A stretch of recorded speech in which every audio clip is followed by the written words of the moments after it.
शिराळा येथील बाह्यवळण रस्त्यावरील सुर्ले पाटील वस्तीजवळील पुलाखाली बेवारस बॅगमध्ये ठेवलेला मृतदेह कुजलेल्या अवस्थेत आढळून आल्याने एकच खळबळ उडाली आहे. हा मृतदेह पुरुष की स्त्री याबाबत अद्याप समजू शकलं नाही. ही घटना आज सकाळी समजली. ही बातमी वाऱ्यासारखी सर्वत्र समजल्यावर नागरिकांनी मोठी गर्दी केली होती. हा मृतदेह कुजलेल्या अवस्थेत असल्याने घटनास्थळी शवविच्छेदन करण्यात आलं. घटनास्थळी शिराळा पोलिसांनी लगेच धाव घेतली. या ठिकाणी श्वान पथक आणि ठसे तज्ज्ञांना बोलावण्यात आले होते. हा खून 15 दिवसांपूर्वी झाला असल्याची शक्यता सांगण्यात आली आहे. या परिसरात दुर्गंधी येत असल्याचे फोनवरून कळवण्यात आले. त्यावरून पोलीस ठाण्यात कळवण्यात आले. त्यावेळी तातडीने पोलिसांनी घटनास्थळी धाव घेतली.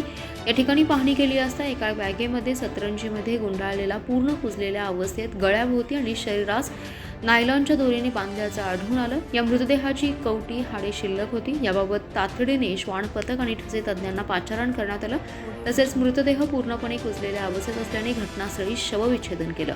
घटनास्थळी अपर पोलीस अधीक्षक ऋतू खोकर, विभागीय पोलीस अधीक्षक मंगेश चव्हाण यांनी भेट देऊन तपासाबाबत सूचना दिल्या.